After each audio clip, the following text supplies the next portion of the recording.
లూకా సువార్త 14వ అధ్యాయం. విశ్రాంతి దినమున ఆయన భోజనము చేయుటకు పరిసయ్యుల అధికారులలో ఒకరి ఇంటిలోనికి వెళ్ళినప్పుడు ఆయన ఏమీ చేయనో అని వారు ఆయనను కనిపెట్టుచుండిరి.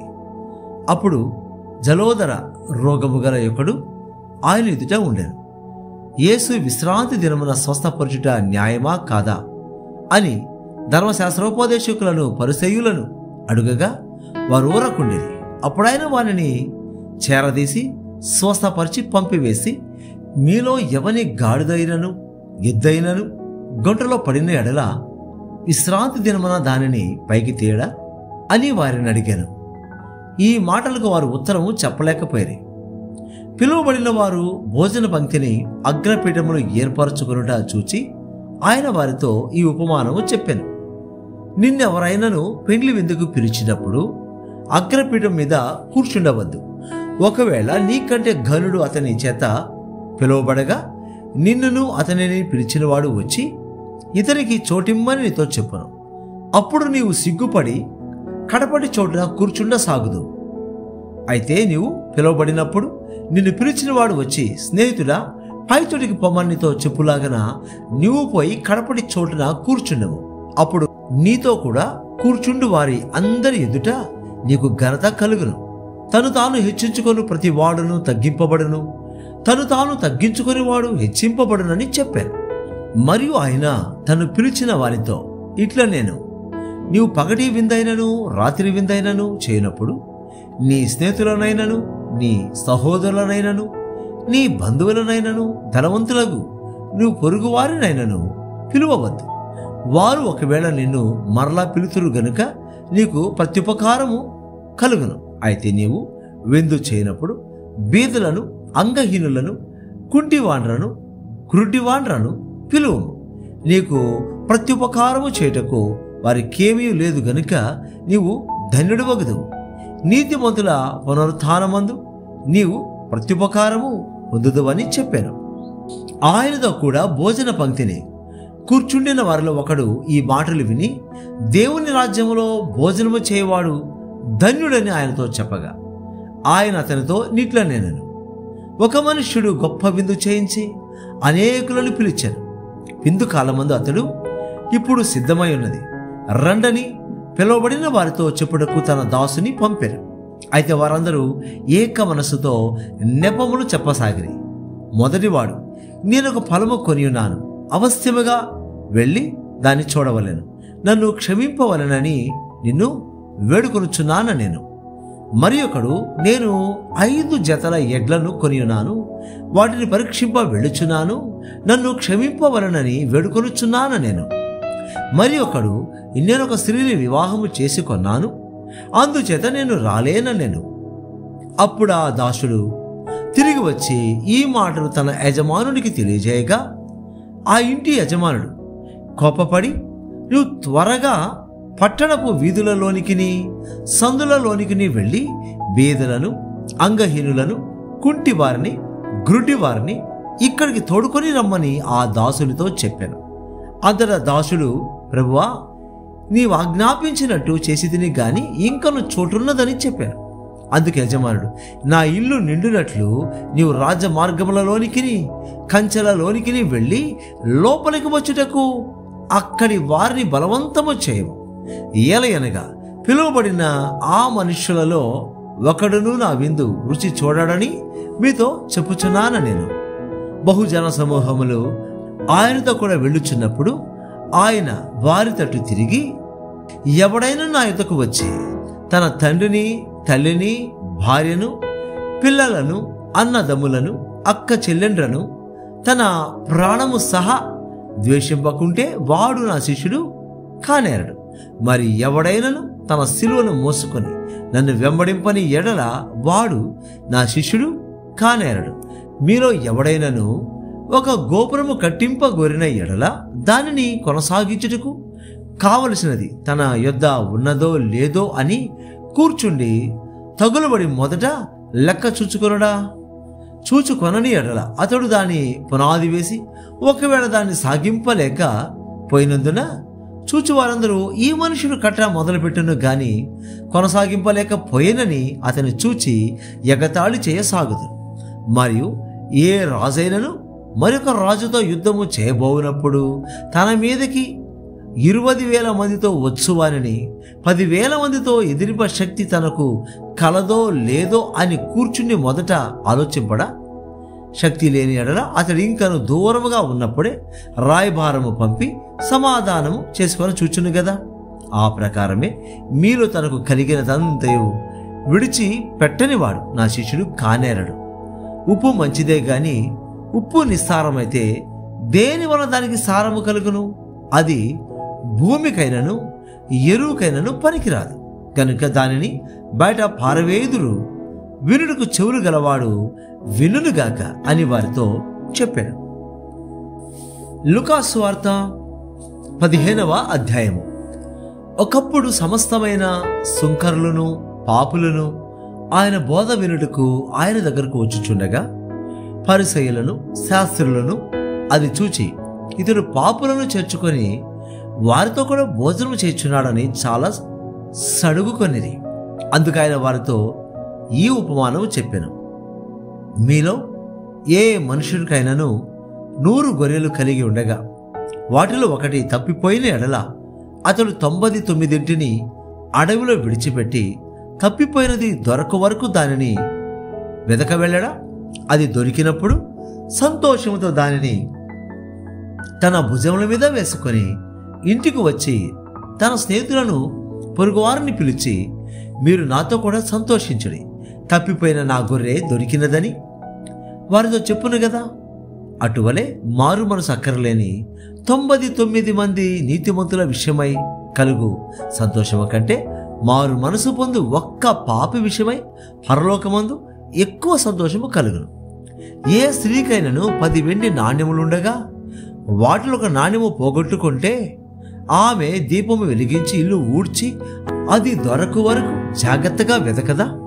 అది దొరికినప్పుడు తన చెలికత్తెలను పొరుగువారిని పిలిచి నాతో కూడా సంతోషించుడి, నేను పోగొట్టుకుని నాణ్యము దొరకినదని వారితో చెప్పును కదా. అటువలే మారు మనసు పొందు ఒక్క పాపి విషయమై దేవుని దూతలెదుట సంతోషము కలుగునని మీతో చెప్పుచున్నాను నేను. మరియు ఆయన ఇట్లా నేను ఒక మనుషునికి 2 కుమారులుండిరి. వారిలో చిన్నవాడు, తండ్రి ఆస్తిలో నాకు వచ్చు భాగమ్యమని తన తండ్రిని అడుగగా అతడు వారికి తన ఆస్తిని పంచిపెట్టాను. కొన్ని దినములైన తర్వాత ఆ చిన్న కుమారుడు సమస్తమును కూర్చుకొని దూరదేశమునకు ప్రయాణమైపోయి అచ్చట తన ఆస్తిని దుర్వ్యాపారము వలన పాడు చేశాడు. అదంతయు ఖర్చు చేసిన తరువాత ఆ దేశమందు గొప్ప కరువు రాగా వాడు ఇబ్బంది పడసాగి వెళ్ళి ఆ దేశస్థులలో ఒకని చేత చేరెను. అతడు పందులను మేపుటకు తన పొలములోనికి వానిని పంపెను. వాడు పందులు తిను పొట్టుతో తన కడుపు నింపుకొని ఆశపడను గాని ఎవడనూ వానికేమీ ఇయ్యలేదు. అయితే బుద్ధి వచ్చినప్పుడు వాడు, నా తండ్రి యొద్ద ఎంతో మంది కూలివాండ్రకు అన్నము సమృద్ధిగా ఉన్నది, నేనైతే ఇక్కడ ఆకలికి చచ్చిపోచున్నాను. నేను లేచి నా తండ్రి యొద్దకు వెళ్ళి, తండ్రి, నేను పరలోకమునకు విరోధముగాను నీ ఎదుటను పాపము చేసేది, ఇక మీదట నీ కుమారుడనని అనిపించుకున్నకు యోగుడను కాను, నన్ను నీ కూలి వారిలో ఒకరిగా పెట్టుకొనుమని అతనితో చెప్పుదుననుకొని లేచి తండ్రి యొద్దకు వచ్చాను. వాడింకా దూరముగా ఉన్నప్పుడు తండ్రి వానిని చూచి కనికరపడి పరుగెత్తి వాని మెడ మీద పడి ముద్దు పెట్టుకొనెను. అప్పుడు ఆ కుమారుడు అతనితో, తండ్రి, నేను పరలోకమునకు విరోధముగాను నీ ఎదుటను పాపము చేసిని, ఇక మీదట నీ కుమారుడనని అనిపించుకొనుటకు యోగుడను కాన నేను. అయితే తండ్రి తన దాసులను చూచి ప్రశస్త వస్త్రము త్వరగా తెచ్చి వీనికి కట్టి వీని చేతికి ఉంగరము పెట్టి పాదములకు చెప్పులు తొడిగించుడి, క్రొవ్విన దూడను తెచ్చి వధించుడి, మనము తిని సంతోషపడుదాము. ఈ నా కుమారుడు చనిపోయి మరలా బ్రతికెను, తప్పిపోయి దొరికెనని చెప్పాను. అంతటా వారు సంతోషపడసాగిరి. అప్పుడు అతని పెద్ద కుమారుడు పొలములో ఉండెను. వాడు పొలము నుండి వచ్చుచు ఇంటి దగ్గరకు రాగా వాద్యములను నాట్యమును జరుగుట విని దాసులలో ఒకని పిలిచి ఇవి ఏమిటని అడుగగా ఆ దాసుడు అతనితో, నీ తమ్ముడు వచ్చినాడు, అతడు తన యొద్దకు సురక్షితంగా వచ్చినందున నీ తండ్రి క్రొవ్విన దూడను వధించననెను. అయితే అతడు కోపపడి లోపలికి వెళ్ళనొల్లక పోయాను. కనుక అతని తండ్రి వెలుపలికి వచ్చి లోపలికి రమ్మని బతిమాలుకొనెను. అందుకతడు తన తండ్రితో, ఇదిగో ఇన్నేండ్ల నుండి నిన్ను సేవించుచున్నానే, నీ ఆజ్ఞను నేనెన్నడూ మీరలేదే, అయినను నా స్నేహితులతో సంతోషపడట్లు నీవు నాకెన్నడను ఒక మేక పిల్లనైనా ఇయ్యలేదు. అయితే నీ ఆస్తిని వేశ్యలతో తినివేసిన ఈ నీ కుమారుడు రాగానే వీరి కొరకు క్రొవ్విన దూడను వధించితివని చెప్పాను. అందుకతడు, కుమారుడా, నీవెల్లప్పుడూ నాతో కూడా ఉన్నావు, నావన్నీ నీవి, మనము సంతోషపడి ఆనందించుట యుక్తమే. ఈ నీ తమ్ముడు చనిపోయి తిరిగి బ్రతికాను, తప్పిపోయి దొరకనని అతనితో చెప్పాను. లూకా సువార్త 16వ అధ్యాయం.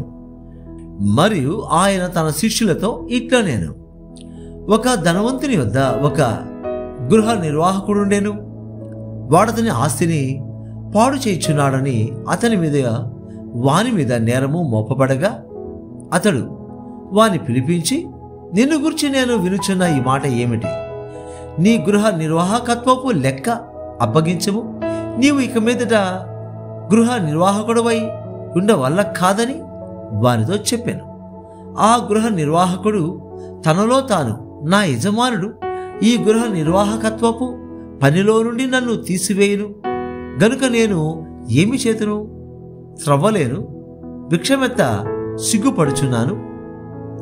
నన్ను నీ గృహ నిర్వాహకత్వపు పని నుండి తొలగించినప్పుడు వారు నన్ను తమ ఇండ్లలోనికి చేర్చుకున్నట్లు ఏమి చేయవలెనో నాకు తెలియననుకొని తన యజమానుని రుణస్థులలో ఒక్కొక్కని పిలిపించి, నీవు నా యజమానుడికి ఎంత అచ్చునావని మొదటి వాణ్ణి అడిగాను. వాడు 100 మణుగులు నూనె అని చెప్పగా, నీవు నీ చీటి తీసుకొని త్వరగా కూర్చుండి 50 మణుగులని వ్రాసుకోమని వానితో చెప్పాను. తర్వాత వాడు, నీవు ఎంత అచ్చున్నావని మరి ఒకని అడుగగా వాడు 100 తులముల గోధుమలని చెప్పినప్పుడు వానితో, నీవు నీ చీటి తీసుకొని 80 తూములని వ్రాసుకోమని చెప్పాను. అన్యాయస్తుడైన ఆ గృహ నిర్వాహకుడు యుక్తిగా నడుచుకొనేనని వాని యజమానుడు వాని మెచ్చుకొనేను. వెలుగు సంబంధాల కంటే ఈ లోక సంబంధాలు తమ తరమును బట్టి చూడగా యుక్తిపరులై ఉన్నారు. అన్యాయపు సిరి వలన మీకు స్నేహితులను సంపాదించుకొనుడి, ఎందుకనగా ఆ సిరి మిమ్మను వదిలిపోవునప్పుడు వారు నిత్యమైన నివాసములలో మిమ్మను చేర్చుకొందురని మీతో చెప్పుచున్నాను. మిక్కిలి కొంచెములో నమ్మకముగా ఉండువాడు ఎక్కువలోనూ నమ్మకముగా ఉండును, మిక్కిలి కొంచెములో అన్యాయముగా ఉండువాడు ఎక్కువలోనూ అన్యాయముగా ఉండును. కాబట్టి మీరు అన్యాయపు సిరి విషయములో నమ్మకముగా ఉండని ఎడల సత్యమైన ధనమును ఎవరు మీ వశము చేయను? మీరు పరుల సొమ్ము విషయములో నమ్మకముగా ఉండని ఎడల మీ సొంతమైనది మీకు ఎవడిచ్చును? ఏ సేవకుడును 2 యజమానులను సేవింపలేడు. వాడు ఒకని ద్వేషించి ఒకని ప్రేమించను, లేక ఒకరిని అనుసరించి ఒకని తృణీకరించను. మీరు దేవునిని శిరిని సేవింపలేరని చెప్పాను. ధనాపేక్ష గల పరిసయ్యులు ఈ మాటలన్నీ విని ఆయనను అపహసించుచుండగా ఆయన, మీరు మనుషుల ఎదుట నీతిమంతులని అనిపించుకుని వారు గాని దేవుడు మీ హృదయములను ఎరుగును. మనుషులలో ఘనముగా ఎంచబడినది దేవుని దృష్టికి అసహ్యము. యోహాను కాలం వరకు ధర్మశాస్త్రమును ప్రవక్తులను ఉండిరి. అప్పటి నుండి దేవుని రాజ్య సువార్త ప్రకటింపబడుచున్నది. ప్రతి వాడును ఆ రాజ్యములో బలవంతముగా జ్వరబడుచున్నాడు. ధర్మశాస్త్రములో ఒక పొల్లైన తప్పిపోవుట కంటే ఆకాశమును భూమియు గతించిపోవుట సులభము. తన భార్యను విడనాడి మరి ఒకతను వివాహము చేసుకున్న ప్రతివాడు వ్యభిచరించుచున్నాడు. భర్తను విడిచిన దానిని వివాహము చేసుకునేవాడు వ్యభిచరించుచున్నాడు. ధనవంతుడు ఒకడుండెను. అతడు ఊదారంగు బట్టలను సన్నపు నార వస్త్రములను ధరించుకొని ప్రతిదినము బహుగా సుఖపడుచుండువాడు. లాజరు అను ఒక దరిద్రుడు నేను, వాడు కురుపులతో నిండినవాడై ధనవంతుని ఇంటి వాకిట పడి ఉండి అతని బల్ల మీద నుండి పడు రొట్టె ముక్కలతో ఆకలి తీర్చుకొనగోరెను. అంతేకాక కుక్కలు వచ్చి వాని కురుపులు నాకెను. ఆ దరిద్రుడు చనిపోయి దేవదూతల చేత అబ్రహాము రొమ్మున ఆనుకొనుటకు కొనిపోబడెను. ధనవంతుడు కూడా చనిపోయి పాతిపెట్టబడెను. అప్పుడు అతడు పాతాళములో బాధపడుచు కన్నులెచ్చి దూరం నుండి అబ్రహామును అతని రొమ్మును ఆనుకొని ఉన్న లాజరును చూచి, తండ్రివైన అబ్రహామా, నా యందు కనికరపడి తన వ్రేలి కొనను నెలలో ముంచి నా నాలుకను చల్లార్చుటకు లాజరును పంపము, నేను ఈ అగ్ని జ్వాలలో యాతన పడుచున్నానని కేకలు వేసి చెప్పాను. అందుకు అబ్రహాము, కుమారుడా, నీవు నీ జీవితకాలమందు నీకిష్టమైనట్టు సుఖము అనుభవించితివి, అలాగుననే లాజరు కష్టము అనుభవించనని జ్ఞాపకము చేసుకొను. ఇప్పుడైతే వాడు ఇక్కడ నెమ్మది పొందుచున్నాడు, నీవు యాతన పడుచున్నావు. అంతేగాక ఇక్కడ నుండి మీ యొద్దకు దాటగోరువారు దాటి పోజాలకుండునట్లును, అక్కడి వారు మా యొద్దకు దాటి రాజాలకుండునట్లును మాకును మీకును మధ్య మహా అగాధముంచబడి ఉన్నదని చెప్పాను. అప్పుడు అతడు, తండ్రి, అలాగైతే నా 5 సహోదరులున్నారు. వారును ఈ వేదనకరమైన స్థలమునకు రాకుండా వారికి స్వాస్థ్యమిచ్చుటికై నా తండ్రి ఇంటికి వారిని పంపవలెనని నిన్ను వేడుకొనుచున్నాను నేను. అందుకు అబ్రహాం, వారి యొద్ద మోషేయు ప్రవక్తలను ఉన్నారు, వారి మాటలు వినవలనని అతనితో చెప్పగా, అతడు, తండ్రివైన అబ్రహామా, అలాగూ అనవద్దు. మృతులలో నుండి ఒకడు వారిద్దకు వెళ్ళిన ఎడల వారు మారు మనసు పొందుదరని చెప్పాను. అందుకతడు, మోషేయు ప్రవక్తలను చెప్పిన మాటలు వారు వినని ఎడల మృతులలో నుండి ఒకడు లేచినను వారు నమ్మరని అతనితో చెప్పిన నేను